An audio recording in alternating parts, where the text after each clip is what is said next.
Halloween forever.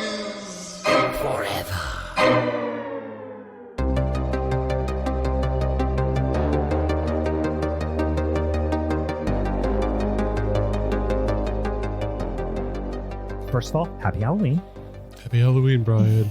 Thanks. Happy Halloween, guys. Second of all, do you guys know why you always see ghouls and demons hanging out on Halloween night? No, I don't know why I always see that. You know how we always see that, right? Yeah. Because demons are a ghoul's best friend. Hey. Welcome, boys and ghouls, to a motherfucking spooky bonus episode of Halloween is Forever. I'm Brian. I'm Meg. I'm Steve. Hey, we're here. You didn't expect this. We threw out a little bonus episode for you. For those of you who are regular listeners to the podcast, thank you. And for those of you who are not, fuck you. But no, we were supposed to do a live show this weekend, Halloween weekend, and unfortunately some things came up and we weren't able to do that. We're going to postpone it, and we're actually talking about doing like some sort of like other holiday type of thing, which should be super fun. But as a consolation, because I know we did get reached out to from some of our lovely friends on the social medias and listeners and said, hey, that's a bummer. I really wanted to come to the live show in Pittsburgh. So we are bummed as well. But like I said, we're going to make it up to you because we're going to reschedule that some bitch. But in the meantime, we decided to take kind of one of the things we were planning on doing during that live show and do it for a little Halloween weekend spooky ooky bonus episode here, which is we wanted to talk about some of our favorite Halloween commercials, vintage commercials, contemporary commercials. But listen, I'm a sucker for some advertising. I mean, I'm seriously sitting here looking at a whole windowsill full of fucking McDonald's and Burger King toys. I'm a sucker for some advertising. I got my McBoo pails. And you know, I think we all kind of share a little bit of that affinity. So we're going to talk about some of our favorite ones specific to the spooky season. Before we do that, guys, if you're new to the show, I know we get a lot of new listeners here on these big holiday weeks. Check us out on the social medias, you know, at Halloween is Forever on the Twitters and the Instagrams and just and the TikTokies and the Facebooks and all that sort of thing. You know, like and subscribe if you feel so inclined. Write us one of them little old comments and give us a 5-star review. We'll send you some fucking stickers in the mail if you DM us. So we very much appreciate you checking out the show here and hope you're having a lovely Halloween weekend here. So certainly not a normal format here for us. We're going to jump in and start talking about some of our favorite Halloween commercials. We don't know what each other's are. So this will be kind of a surprise for everyone. But we each pick 3 and we're going to watch them together and we're going to talk about why they're cool and why they suck. Maybe. I don't know. We'll see. I mean, you already mentioned it, Brian. It's like we all, I think, our generation is afflicted from the Saturday morning cartoon serial generation of like having all our toys and everything advertised at us. Yeah. And like I that maybe something like the younger generations actually aren't going to have because everything is streaming. And no, my kids don't. It's funny. They're just as susceptible, but they're not exposed to it as much. So like, I'll give you an example. Today, my kids are watching a show that they usually watch on a streaming service, I think on Netflix, and it's a Nickelodeon show. And just so happens my wife had put on like YouTube TV, so they're watching Nickelodeon live and they're watching the show they normally watch streaming. And every single commercial on Nickelodeon, obviously, especially this time of year, is just toy commercials. Yeah. And every single one, they're like, I want that. I want that. That's awesome. And I'm like, you guys are they're even more susceptible because they're so rarely exposed to commercials, to kid focused commercials. So I don't know if it's a good thing or a bad thing, but they're already starting their Christmas list right now. Oh, yeah. That's what I keep saying. They're like, I want that. I want that. And I'm like, that's cool. Christmas Great list, guys. Dope. Glad you want that.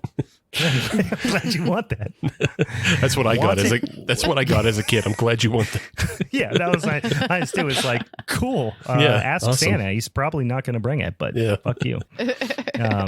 Yeah, on top of all the advertising we got seasonal advertising. So I just wanted to start with one that absolutely just got in my brain and probably hasn't left me and is, just stuck with me. And I'm brand loyal to this company, and it's Pizza Hut. I love Pizza Hut.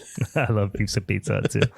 Now it's time for the Pizza Head Show. Hey, everybody! I'm done trick-or-treating, and now I'm gonna go for a stuffed crust pizza at Pizza Hut. Yay! Not yet, Pizza Head. There's one more place to go. I don't think anyone's home. Sure there is. Oh, trick-or-treat! Interesting hieroglyphics on this pizza. Ah! Quick, Pizza Head, let's go upstairs. Hey, who is here anyway? It's your host, Count Steve. Oh, nice place. You got it. Ah! I want to go to Pizza Hut now! The Count will be happy to give you a lift. Oh, hey, put me down! Put me down! See you next time. Woo!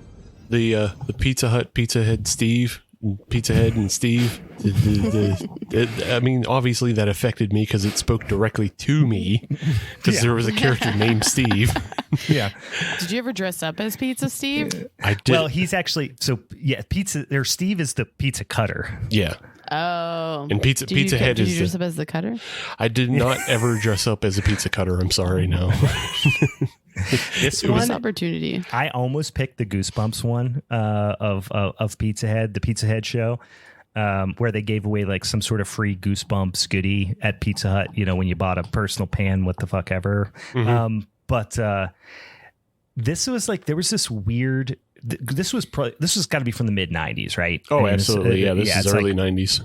Yeah, and it was weird because it was basically a ripoff of Mr. Bill, Right. from the '70s, Right. which was like this, and it was weird because they had a bunch like this was a thing you saw all the time between Pizza Head and Stickly on Nickelodeon too. Like everyone kind of did these like weird Mr. Bill ripoffs in the mid '90s. Yeah. Although to be fair, like even though this is a complete ripoff of Mr. Bill, it's from the same writer. Oh, is it really? Yeah, I didn't yeah. know that. That's Yeah. interesting. Yeah, you can go on the Wikipedia page, and but it's from the Walter Williams. He worked with an advertising agency to create this whole Pizza Hut campaign. The thing I love about these ones is all the like the little models and stuff in the background. Yeah. Like I just am a sucker for like toy trains and listen, I have a fucking Halloween village, guys. So I'm obviously a sucker for this. Like I just want to shrink down and live in this weird little town where there's just a Pizza Hut. Right. Where there's a tiny Pizza Hut that gets crushed by a pumpkin.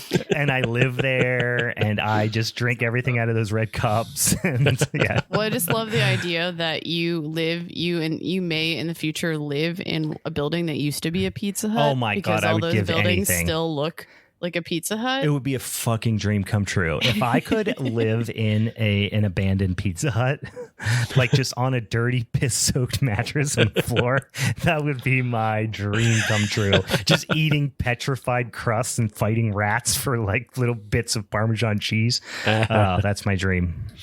I love the thing, and it was also in the Mr. Bill show, but like the thing about this is they don't try to get around anything with the animation. They just have a hand.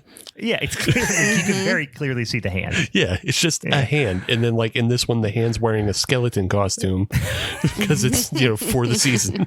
Yeah. It's like it's the uninvited of pizza commercials. Yeah. But yeah, there's no conceit or anything. It's just like, yeah, it's a pizza that's guided by a hand, and he's also the narrator and the friend, and he puts him in the danger with the pizza cutter. Yeah. Yeah. Yeah. He and with Mr. Bill, it was I forget who the like the bad guy in Mr. Bill was. I forget what his name was. It was Sluggo, wasn't it? Yeah, something like that. But he was just always like doing horrible things to Mr. Bill, and of course, in this instance, it's a pizza cutter, as you might imagine. But in this instance, dressed up like a Dracula. But I do like the oh, it's pretty interesting. Something on the sarcophagus. Oh my God! It's talking about like the interesting inscription on the sarcophagus or something, and then it's the damn mummy pizza cutter. It's damn Mummy Steve coming out. Yeah. Hell yeah. All right, let's jump in this next one. Yeah, so the first one I chose, I didn't know totally where to start. I think like my mind went blank until I started diving into things, and once I started seeing these 1-900, I mean, this was in an era when we were having, what is it, like the Miss Cleo phone like hotline thing where you were charged like $500 a phone call, Yeah. and then you like pissed off your parents, and you're like, oh, I want to talk to Freddy Krueger or whoever, and like doing a little background that there was like a Chucky one. Oh yeah. Mhm. And even seeing like the advertisements were just hilarious. Yeah, so let's dive into that one. We should do a Jason Voorhees one where he just breathes into the thing for 2 minutes and charges you $5. But then you just get really mad. I'd be like, who is this? Once again, foolish friends, Freddy Krueger is on your phone. Dial this number now. I've got some tales to tell. Freddy's favorite bedtime stories. Dead time stories. All brand new, straight from my boiler room to your home. It's Freddy Krueger on your phone. So dial this number now if you dare. Tell him Freddy sent you. $2 the first minute, 45 cents each additional minute. Children, get your parents' permission before you dial. What I like, I don't know if you guys are done, but like the guy that's narrating it sounds like he would have been a like announcer on like wrestling. Like Oh, I was WCW or just something, thinking that is he, because it's clearly not the real Freddy Krueger. It's not Robert Englund. No, there's no Robert Englund was never anywhere close to this. They definitely like pitched down his voice digitally, but he even slips into Macho Man just for a little sec. bit. Yeah. He's like, Saboteur Slim Jim. yeah, well, he's That's what he talking sounded about, like. Yeah, he does. He's like talking about it, and then I forget what the phrase he says is, but he's like, and it's all new, and he says somebody actually Yeah. goes into Macho Man for just a quick second. Just a quick second. It's like, it's all new bedtime stories. I mean, dead time stories. Oh, yeah. Oh, oh, yeah, the cream rises to the top. He I almost actually one of mine I almost picked was the 900 number, which I posted on the Instagram page not that long ago on one of our reels, where it's just a skeleton and it's just like, call in, we'll talk about skeletons and to say skeleton jokes, $5 a minute. It's like so predatory. It's always like, don't forget to ask your parents before calling. And it's like no one ever asks their parents ever. Absolutely No one not. would ever ask their parents. But So half the time probably sneaking to watch these movies. yeah. Like, you want to talk to who? Once people figured out, like, you could like trick children into calling for jokes and shit. It wasn't just hotlines for perverts. Yeah.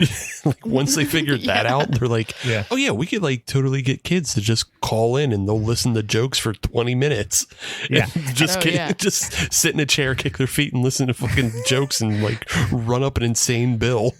and their parents are either not going to notice when they pay the phone bill, or they are going to notice and they don't have time to call and argue to get the Yeah. charges removed. So Right. You know what I it's love just about these two is predatory. that these are still just like evolving. Like you see how many comedians out there have like their own phone number, or like entrepreneurs I've like seen put phone numbers. Like this still exists. Oh yeah, this Still is goes on. this is proto cameo.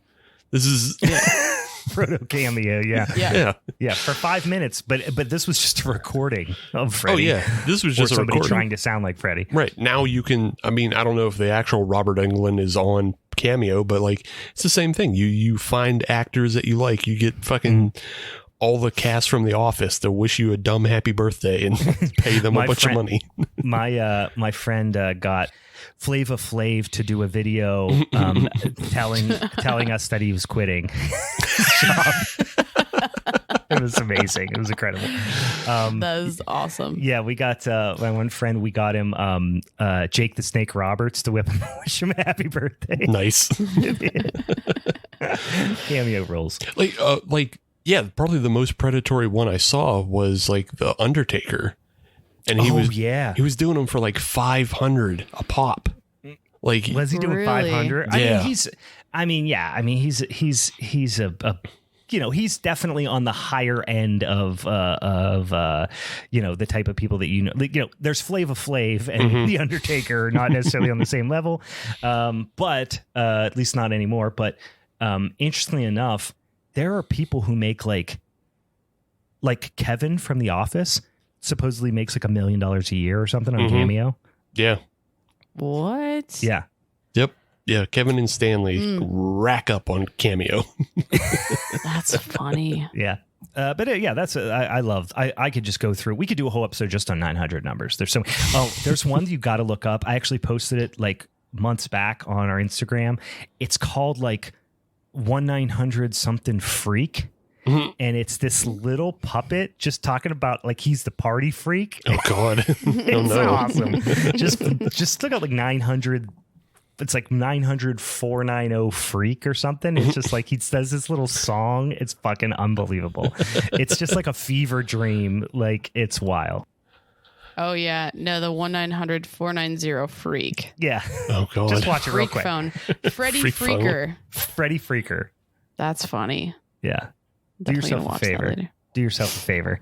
Get real stoned and watch Freddie Freaker. You're gonna be like, what the fuck is happening? He's like, I'm a party guy and I'm in the band. Like it's just it's fucking insanity. All right. I think is it my turn? It is your turn. All right, guys. I am going to talk about just a damn gem from the year of our Lord, 1990. This is a Miller Lite commercial starring the late, great saxophonist of the E Street Band, Mr. Clarence Clemens, talking about Miller Lite and Halloween for some reason, and it's fucking amazing.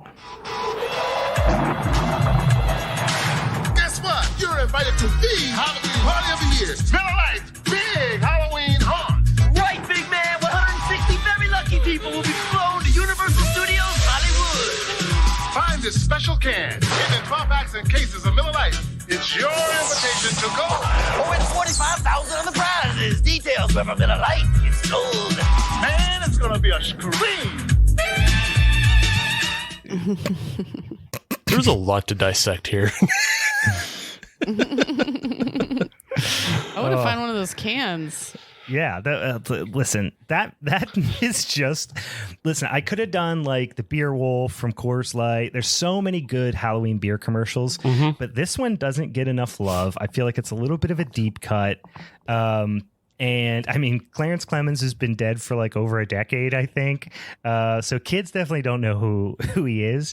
But just it doesn't follow the vibe of what they're communicating at all. Like it's almost like they were going to do it with like DJ Jazzy Jeff, but then he bowed out. So they got Clarence Clemens to fill in last minute. They have like the hip hop, like the hip hop mummy. It's so great. He's like, the way he talks is he clearly doesn't know anything about like even how to sound like someone who knows the first thing about like 90s hip hop culture, 80s hip hop culture. He is Backward hat for me. Yeah. He is absolutely like a theater kid from Connecticut or Rhode Island. Lost. He's probably never like hung around like anybody who even listens to hip hop. He's never seen a black person until they filmed it that day. Right. He saw Clarence Clemens. He has his back to Clarence Clemens upside down on the ceiling, so he still didn't even see a black person then. That's true. He's literally never saw a black person in real life. It is so wild. Then there's these two guys who fly in who look like Bill and Ted. And it's just doesn't make any sense. They're not flying into the Halloween party. They're flying to Universal Studios. Yeah, hell yeah, brother. That was a big thing for a minute. Was everybody was going to Universal Studios Hollywood? Freaking, multiple.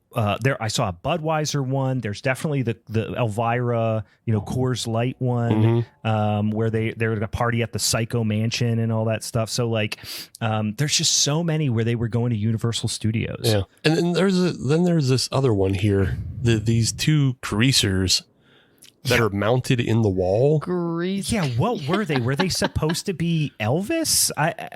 They're just 1950s greasers. They got the pompadours and they're fucking the outsiders. Yeah, it's just Pony Boy and Soda Pop just popping out. Yeah. I have no fucking idea. Then there's like these what for the time was pretty cool like ghost effects, but then everything else is just vomit of slightly spooky pop culture just bile shot all over the screen. And like I said, Clarence Clemens is screaming at the camera. And they're like, this is the greatest party ever. And there's not even that many people at the party. Like, it's such a weird ass commercial that just didn't. And there were so many other ones like it that really made the Halloween party look really fun. But this one just looks so weird and janky that it feels like they're trying to lure you into like somewhere you don't want to be. Right. That's why I think I like it. Is it somehow seems more there's sinister. There's something dangerous about it. Like getting sent to Universal Studios is not a prize. Yeah, like you're gonna end up like some indentured servant or something like that at Universal Studios. Yeah, you're gonna have to play the monsters when you get there. Yeah. You're the new mummy. Sorry, you're the mummy now. Yeah, you live here. You won. You're the new mummy. That's not what I thought. I thought I was going to get drunk on Miller Lite. I thought I was going to get drunk and party with Clarence Clemens. They're like, Clarence isn't here. You're the mummy now. You have to take pictures with kids in a mummy costume in 90-degree heat in October for the rest of your life. This fucking blows. This blows. As he's getting dragged into like fucking catacombs. Oh no. All right. Let's move on to the next one. I got some Duncan. You got a little Duncan I got action? I got Duncan. Yeah. I remember this one, and mostly this is like a trauma event. Like it's a trauma event. If Pizza Hut like won me over into like being a Pizza Hut lifer, with naming characters Steve, Duncan somehow like I just have like a Stockholm syndrome with them because I vividly remember this commercial, but I also vividly remember my grandma making me go to Duncan on Halloween dressed up. And just like not even the trick or treat. You're 17. That was the problem. That was the real problem. All the kids are outside the window just pointing and laughing at you, and you're like, "No, grandma, grandma, no, grandma." But no, I was supposed to go trick or treating in her neighborhood, but she took me to Duncan, and like we had to like sit. I had to sit in Duncan while like she had her fucking treats for the day and talk to all the neighborhood people, and I'm just like in costume at Duncan. Like, didn't you have a very similar one of being at the Hallmark store having that exact same thing happen? Yeah, my mom did that to me.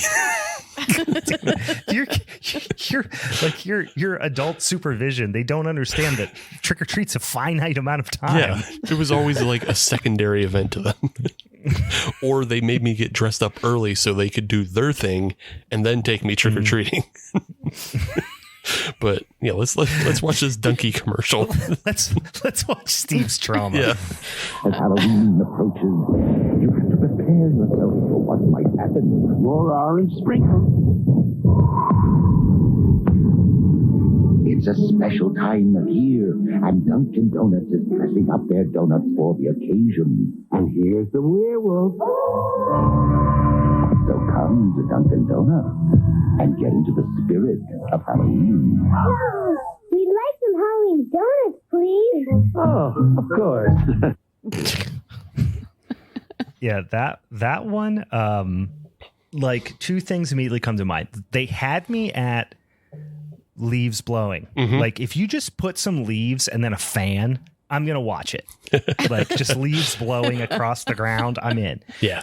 But then I do remember those donuts with those little hard shitty sugar pieces. You just took them off and threw them away. Otherwise, your teeth would explode when you tried to eat one. It was like they put a jawbreaker on a donut and they were like, "Here, child, choke or explode your teeth." They literally like had the same consistency as sugar cubes, but for some reason were shaped like Wolfman and Frankenstein's. Give me that Frankenstein crunch. You guys teeth were eating everywhere. them? Those are just collectibles, guys. Yeah, they could have been. Listen, if I had the foresight, I would have just kept them and just let them sit here, and they would look exactly the same in my office with all my other stupid toys. I'm sure. I'm sure they don't go bad. Yeah, here's another hot take. Duncan sucks, right? Duncan do not. I'm not going to hate on Dunkin'. Yeah. I'm not saying it's the worst thing in the world. If I am driving somewhere and they got a Dunkin' and I need some coffee, like, listen, last night I drove home in the middle of the damn night. I was drinking 7-Eleven coffee. It was fine. I'll drink absolute dog shit coffee. But for the following Dunkin' has, like, that makes no sense. Right. Compared to the quality. Yeah. It's so bad, but the quality's like terrible. The only Dunkin' I drink is like if it's a goofed up sugar mess, like the peanut butter cup macchiato they have right now. Hey, that rules. But like just drinking the regular coffee is terrible. The donuts are awful. Sure. Like, yeah. Yeah, we have. I mean, I live 5 minutes from Orem's, so I only eat Orem's because they're the greatest donuts that ever existed. But if you have an Orem's donut beside a Dunkin' Donuts donut, you're gonna be like, "Fuck you! Stick that up your ass." You know what? That's weird is not weird, but like you guys probably know this. The further you get east. So for those of you who are new to the show, we live in Pittsburgh. If you move further east, they're Dunkin' obsessed. There is a goddamn Dunkin' Donuts every 5 feet in the greater Philadelphia area. Yeah. Although I will say Ohio is also full of Dunkin'. Are they? Yeah, but that's like Ohio is also just like trash people and everything is strip malls anyway.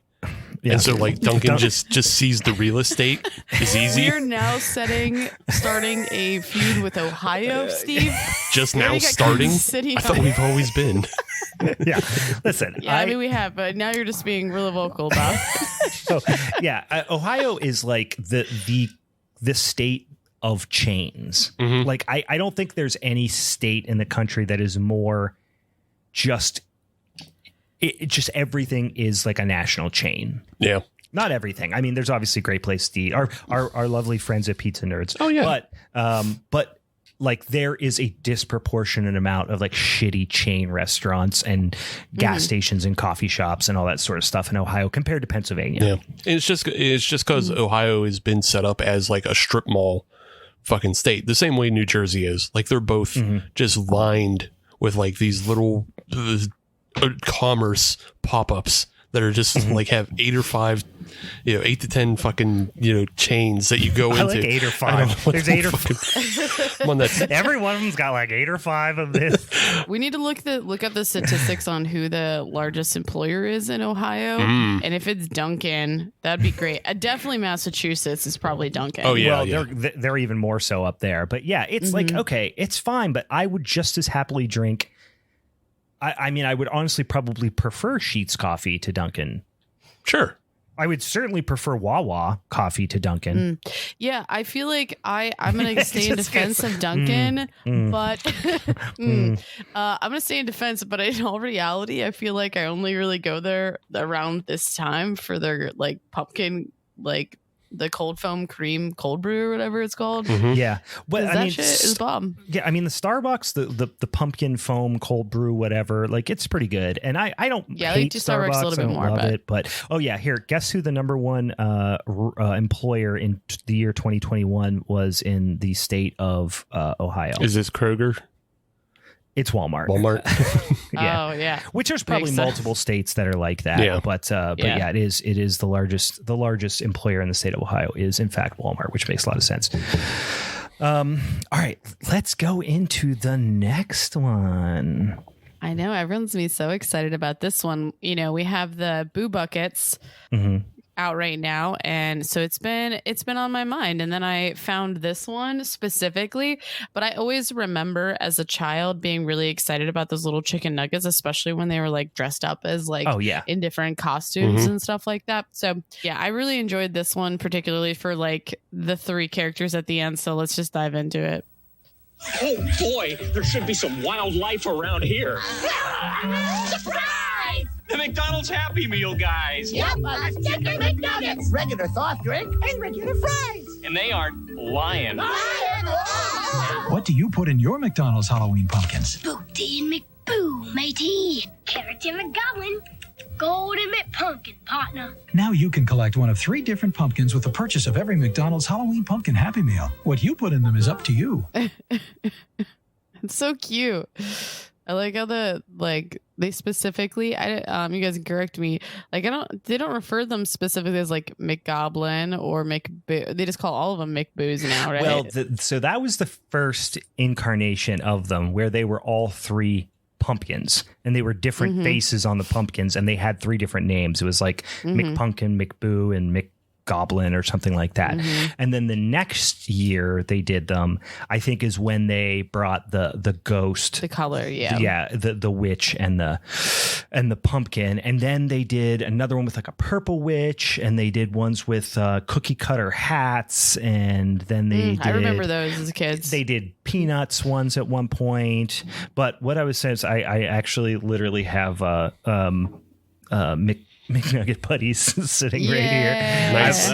There's always Halloween McNugget buddies within several feet of my my reach. I love those commercials, but also it kind of makes me sad that the new pails, they need lids, guys. I can't stress this enough. I know we've all heard it. I'm preaching to the choir here. Put some lids on them, you cheap fucks. That's shameful. They just gave him like the KFC bucket toppers. They did. Oh, God. It's shameful. It's shameful. Yeah, for sure. I will say the kid in this commercial is a tryhard. Yeah, that kid, especially the kid. Yeah, especially the bunny one. Is it the same kid 3 times? I think it's the same kid 3 times. Oh, then different I just punch. Then he's getting 3 knuckle sandwiches because that little fucking dress. First of all, dress is something scary. Right? Don't be a goddamn bunny you didn't rabbit. Like the cowboy? I loved the cowboy. No, I wanted to kick him down the stairs. Come on, partner. Yeah, no, I wanted to kick him down the stairs. You gotta be fun and spooky on Halloween. Don't dress up as things that aren't spooky. I swear to God, this is I don't think the timeline matches up, but the kid in this McDonald's commercial is probably also the mummy in the Miller Lite commercial.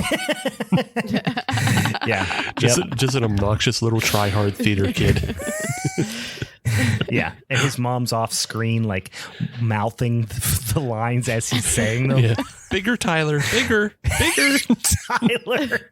I was going to say Connor, but back then it was definitely Tyler. Yeah. Yeah. I almost said Tyler, bigger, smile, bigger. Yeah.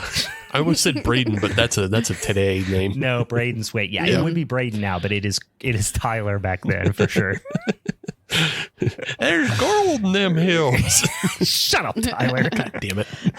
Yeah, as soon as Tyler got back to school, he just got a fucking atomic wedgie just pulled up over his head. Where's your buckets, nerd? All right, coming on back over to your boy here. We are starting up one that is, so I was a hardcore. This is probably the latest one on the list, I think. Certainly for me. This is from 98, which I was, 12, 13 years old when this one came. I was probably 12 when this came out. So I was a little bit, but I still a big Nickelodeon kid. All the Nicktoons, Ren and Stimpy, freaking Hey Arnold, all that shit. So this was definitely late in my Nickelodeon watching years, but the song in this one is one of those ones that I will, 25 years later, find myself just walking around the house and it pops into my head like it's tattooed on my fucking brain.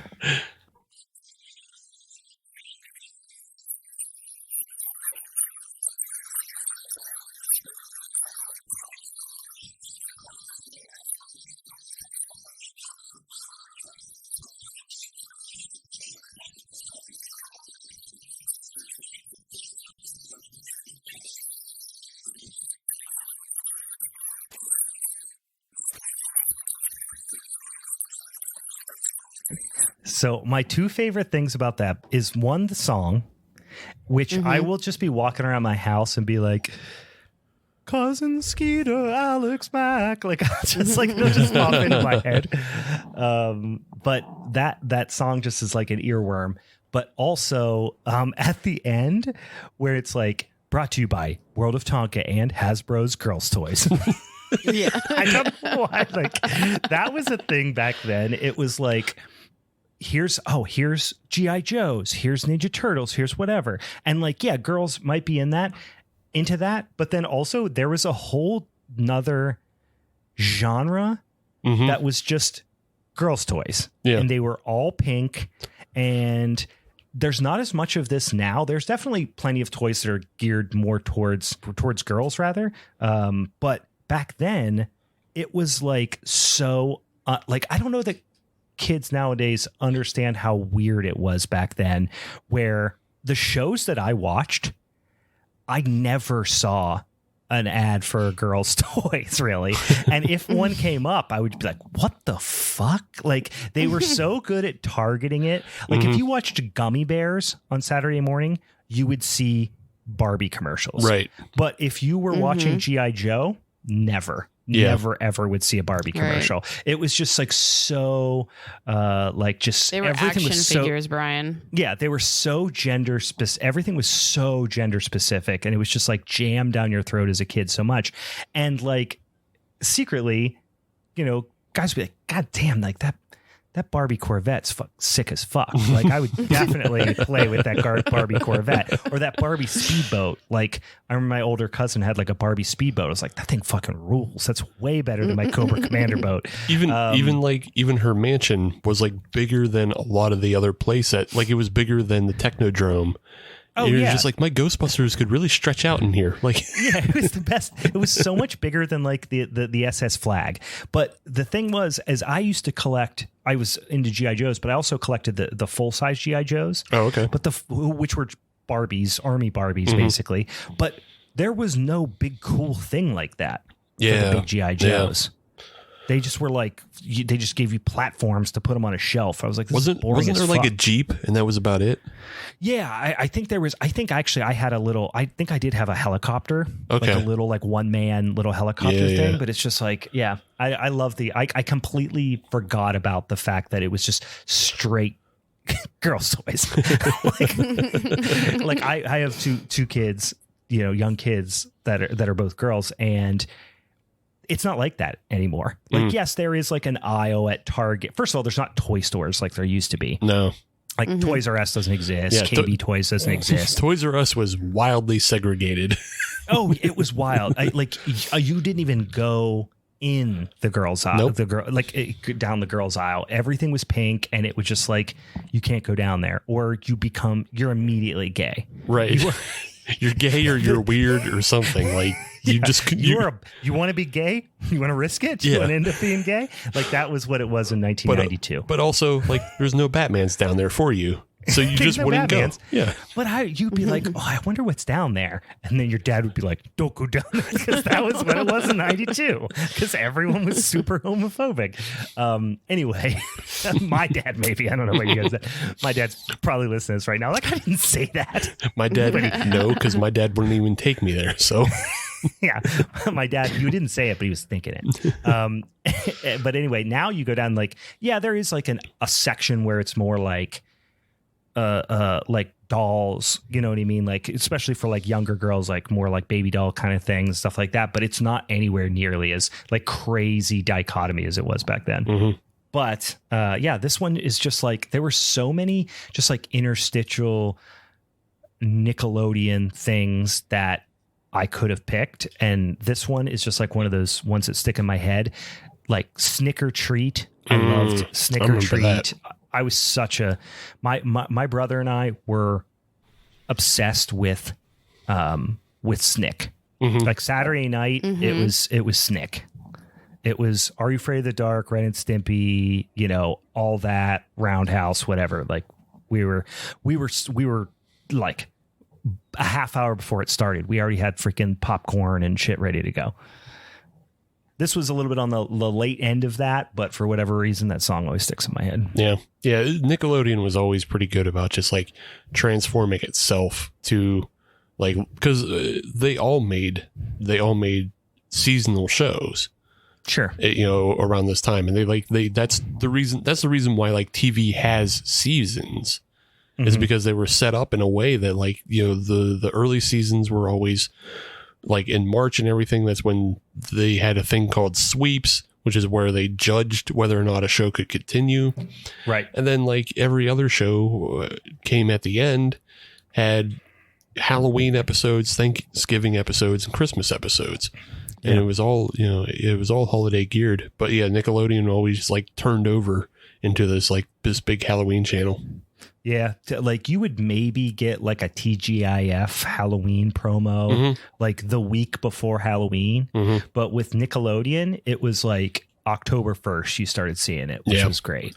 Yeah, because it's time to be spooky, and we're going to rerun the same fucking show over and over. and you're going to watch it, you dumb little fuck. Yeah. And I did.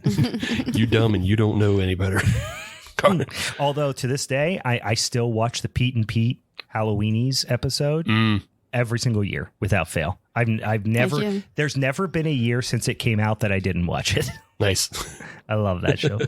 Well, I think my next one and my last one goes kind of hand in hand with what we're talking about.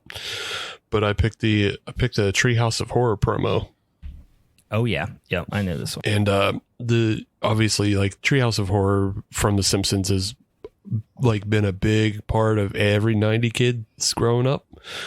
Some were allowed to watch The Simpsons and some weren't. And I was allowed to watch The Simpsons household. Oh yeah, same. Yeah, we kind of were allowed to watch whatever, but I remember like one of my best friends growing up whose mom would occasionally babysit us when my mom worked like nights or whatever at the hospital. Like we get off the bus at his house and stuff. He was not allowed, and they're super like turbo Christian, like they're like missionary Christian, like so they were definitely not allowed to watch The Simpsons.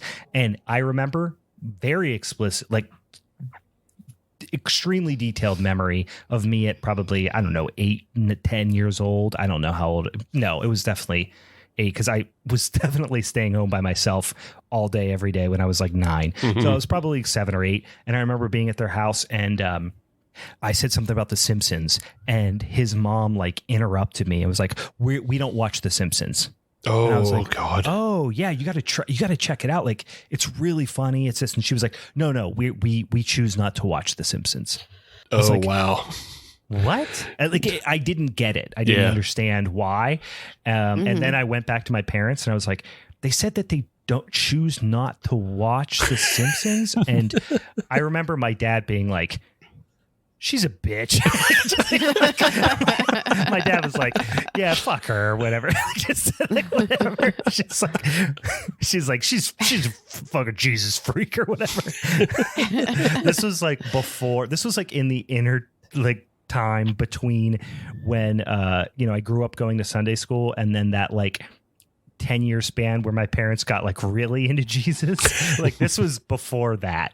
So I was like, they were like, yeah, whatever, they're Jesus freaks. Whatever. Nutbags. But yeah, I mean, Treehouse of Horror, it was always fun to like get excited for what the episode was going to be. So let's check it out. Has Bart joined the living dead? We have to kill the boy! How'd you know he's a vampire? Vampire? Ah! The Simpsons Scare-a-thon continues next.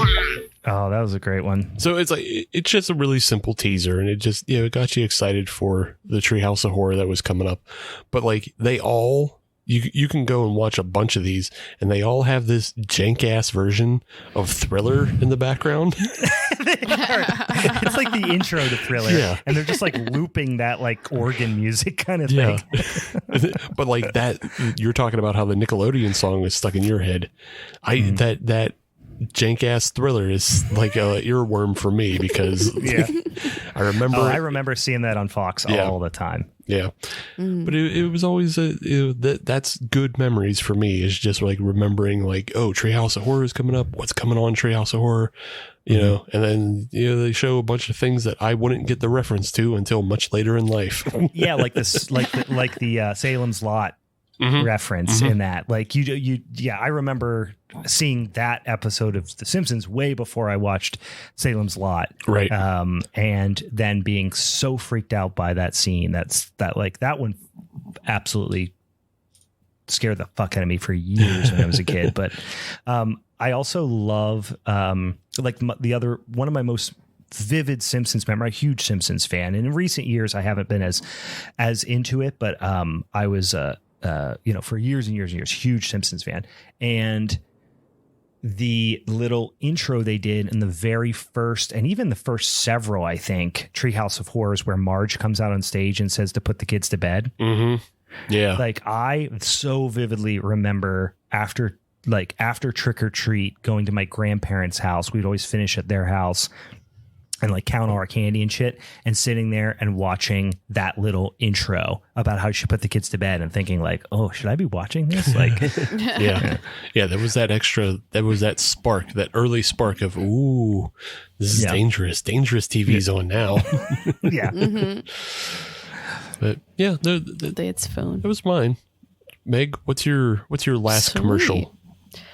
So I wanted to round it out with something beer related, and so this is our beer commercial number 2, and it's Coors. And you already kind of briefly mentioned the werewolf or the beer wolf. Oh yeah. So this one's, I think, a really fun one. So let's pop into it. All you ghouls and goblins gather round. Time for chills and thrills, so party down. No matter who you like to bite, you're gonna want Coors and Coors Light tonight. Coors Light Beer Wolf is there. Fun is everywhere. Get ready for excitement when Coors is on the scene. 'Cause anything can happen. On a Coors and Coors Light Halloween. I feel like this is a song Jason Segel would have written in Forgetting Sarah Marshall. Yeah. Yeah. Like, this is the ultimate earworm. Like, I actually did this when I did a similar episode on the Haunted Hangover podcast. When I was on with them, I chose this as one of mine.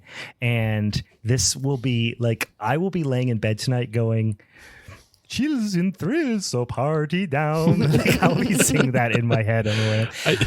I love it's such a great like bad advertising in a way, because they do so much to force the product name.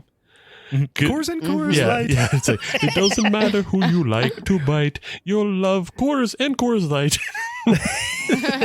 At the end, where it's like, you have a Coors and Coors Light Halloween. Like, they had to jam in Coors and Coors Light. Yeah. Like, that was the note. The guy wrote this. He was like, oh, I wrote this great jingle. You're going to love it. They were like, you have to say Coors and Coors Light. He's like, what? How? Yeah, but you got to say them both. You got to say them both. Yeah. We're advertising both. that's really hilarious. Also, this one, I remember watching this, seeing this on TV, because they ran this for a while, and I remember seeing it, and that scene where the girl like rushes him with the clown, like the clown just rushes him. You're like, what's happening? And then she spins around, and it was all like on her, like it was like her back We don't was have the costume. costumes like that anymore. I know.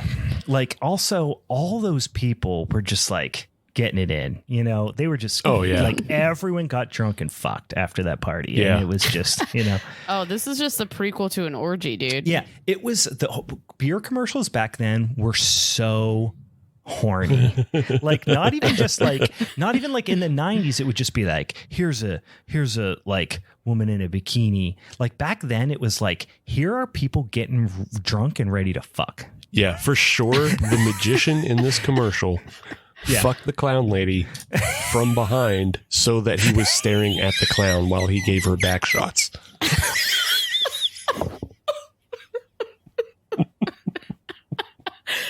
Staring into the clown's eyes as he's just throwing ropes. Yeah. Like, he is deep stroking her, but staring at the clown. Like, it's why she put the costume on. Yeah, this isn't their first rodeo. I mean, she knows what it does to them. Yeah. Like, fucked up backstory.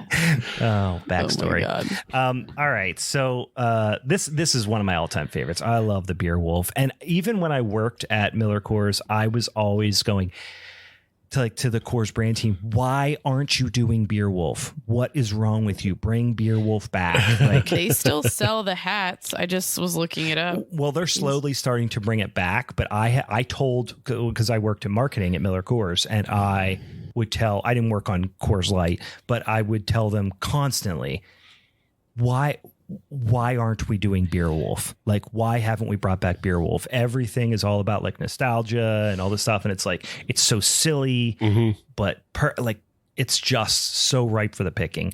But they were like, well, Latino women don't like Beer Wolf, and you're like, it doesn't matter. Like, just bring it back. They will.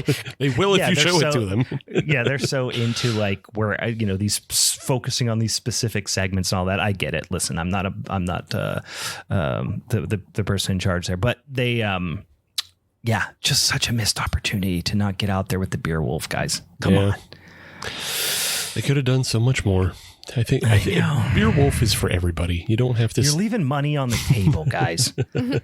You're leaving money on the table. All right. I think that brings us to our last one, which is my final one, which I had to pick an Elvira. Elvira has been she was on the Halloween special for The Last Drive-In with Joe Bob Briggs. Like she's been very, experiencing quite a resurgence in recent, in the last couple of years. She was in the Munsters. She was in the Munsters. She recently, came out as gay and owned so many, really, conservative incels that were like, don't ruin my dreams by saying you're gay. I thought I had a chance. Like, so I love that as well. So I had to pick an Elvira one. But instead of picking, the Coors Light or Bud Dry, there's so many good ones that she did. I picked this one this is the Mug Root Beer one, and there's a very specific reason why I chose this one, and let's watch it and then I'll explain. Wanna go psycho with me, Elvira, here at the Bates Motel? Look for me wherever they sell Mug Root Beer, and enter the Go Psycho with Elvira contest. You can be my guest at Universal Studios in Hollywood for a monstrous bash at the Bates Motel. Shower anyone? This Halloween, go psycho with Elvira and win a party with Mug Root Beer and me. I love my mug. I love it. So, I've never seen this commercial before. Really? I don't remember it, but just from watching it right now, today, first time ever, I think I know what you might want to call out. There's a couple things, but yeah, go ahead. I'm sure you probably caught one of them. Michael Berryman's in it. Yes, Michael Berryman's off to the left in the scene where it's like all the kind of ghouls pop up in the background. Yeah. Of course, from The Hills Have Eyes fame, but a great actor and been in a lot of stuff. A really great genre actor. The Hills Have Eyes. He's in The People Under the Stairs. He's in. No, he's not in People Under the Stairs. What else is he in? He's in. Shit. Was he in one of the Rob Zombie films? Yeah, that's what I'm trying to remember. What else he was in? Well, obviously, The Hills Have Eyes 2. The Devil's Rejects. He was in the Devil's Rejects. Yeah, that's what it was. Okay. Yep, that was he. I mean, he's been in a lot of things. He was in Weird Science. He was one of the mutants in that. Yeah. One Flew Over the Cuckoo's Nest, played a small role in that. New York Ninja, which was just a couple years ago. But he's been in a ton of great stuff. But The Devil's Rejects, was the other kind of big one that I was thinking of. He's in Lords of Salem. He was in a few different Rob Zombie flicks. Definitely best known for The Hills Have Eyes. Didn't we watch Kill or Be Killed? Didn't we watch that for some reason? Did we do that in a Tubi roulette or something? No. Or am I thinking of something else? You watched that on your own and probably got high. All right, fine. Yep, I was probably stoned and watched that. You probably just watched it after watching a movie for this show. Yeah, you're probably right. And they just blended together. The other thing I loved about this, besides the quick Michael Berryman cameo, is at the end, the zombie ghoul guy at the end that goes, "I love my mug." It genuinely, I don't know what it is, scared the piss out of me as a kid. Really? I don't know why. This was from, I think, late 80s, early 90s. So I was a young kid, but holy shit. This, for whatever reason, the way he says it to this day still kind of like gives me the heebie-jeebies, and I don't know why. Is it because it looks like one giant tooth and not teeth in his head? That's part of it. It's this like weird zombie doing baby talk. Maybe I don't know why, but the way he delivers the line, it doesn't make any sense and is so unsettling and doesn't match his character or the tone or anything. But they kept it in there, and that ad ran 1 million times a day, and it freaked me out so much. It was like he was fucking with me. Like he was doing this. I love my mug. Ooh, I'm gonna eat your brains. Yeah, I'm gonna eat your brains. Like I was. Why are you fucking baby talk to me? You fucking ghoul. I don't know. That was the main reason why I picked it. Also, like I said, the Easter egg, the Michael Berryman popping up there. Yeah, go back and rewatch it. He's like way off to the left. Like he's on screen, but just barely off to the left when they all pop up behind Elvira. But she's a damn treasure. I know people give her shit about the whole, ripping off Vampira and all that type of stuff, but she's an entertainer. She does a fantastic job with it. She's made it kind of her own thing. She's fucking iconic. You gotta love Elvira. The opening with the Bates Motel in the background is so recognizable to, I think, again, to our generation, because that was such a piece of that Universal Studios. Yeah. Like I don't know if it was like it was part of the tour or whatever, like you could always see it, but it was always used. Yeah, it was just up on the hill kind of thing. And they're always just like, there it is, check it out. Yeah. And they did, like I said, they did a giveaway to party at the Bates Motel with Elvira for, I think, Bud Light and Coors Light, maybe, like multiple companies. I want to say there was a Doritos promo with the Bates Motel and Universal. It was like a big initiative that, like, apparently these individual brands didn't have exclusivity on. Like, they recycled this idea quite a bit, and Elvira's in a few of those commercials. Yeah. I was surprised it took till now to get to the Elvira commercial, because, like you said, she did a bunch of beer commercials as well, which I very clearly remember, like the Elvira standee. Oh yeah, like it was in every grocery store, every liquor store. Yeah, you were always going to see that popping up. And I even as recently as maybe a few years ago looked up what they're going for on eBay. Oh yeah, and it's outrageous. I'm sure it's outrageous. It's expensive. Several $100s for a fucking cardboard cutout. Yeah, but hey, it's a cardboard cutout. If it still like stands up, like they took care of it, Yeah, that's what I'm saying. Like if they took all the time for 25, 30 years to hold on to that, good for them. But I have enough bullshit that I collect. I don't need to start doing giant cardboard cutouts. But one shows up at the house and Kate just starts asking questions. Oh yeah, it's only a matter of time before. Listen, I'm not trying to get divorced. That's all I'm saying.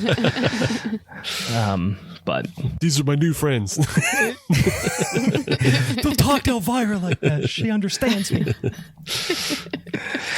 The ones I was actually looking for initially were the ones for Pepsi that were when the Pepsi did the Universal Monsters, and they all had like Hawaiian kind of shirts and stuff tie in. You know what I'm talking about? Those are expensive as hell. But you know what, guys? The struggle's real. Struggle's real out here. All right. Anything else about some of our commercial picks? Anything else to add? I think this was fun. Yeah. We're gonna do. I'm excited to do one for Christmas commercials. We should do that as well, but also creepy Christmas commercials because there are. You think, well, Christmas commercials are all very sappy. There's some fucking terrifying ones out there that I think we should focus on that doesn't have anything to do with horror. They're just unpleasant, inadvertently terrifying. Yeah. So maybe we'll jump on that in the future. So there is, however, always that the one that's very specific to us that we will all know is the Eden Park commercial. Yeah, love the Eden Park commercial. I don't think I'm familiar. You didn't grow up here. You don't go here. Wait, you don't go here. You're talking. You don't not seeing the Eden Park, the Christmas tree that bends down and picks up the star. Really? All right, we're gonna watch it, and you're gonna bawl your eyes out. Literally, I'm not even exaggerating. You cry now. Kate cries when she sees it. She has like a mug of the Eden Park tree, and it elicits visceral reactions to Yinzers. Yeah, yeah. It's something that holds a place in our heart. Don't spoil it. All it's right. Spooky season. Wait till Christmas. Yeah, don't. This is Christmas. It's Christmas, guys. Don't listen. We have a little bit of time left. Don't fucking rush it. All right, boys and ghouls. Thanks for joining us for this fun little bonus spooky ooky episode.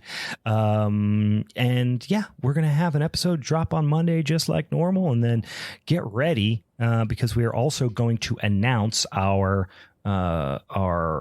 Universal Monsters picks for our showdown episode for November, which is going to hit in that first Monday in November, which should be a lot of fun. We're going to watch some spooky ooky Universal Monster flicks here. Enjoy your Halloween, guys. Be safe. Have fun. Hail Satan. Anything else? Hail capitalism. Hail capitalism. Hail Satan. For the Halloween's Forever crew, I'm Brian. I'm Meg. I'm Steve. See you later, you spooky ookies. Bye.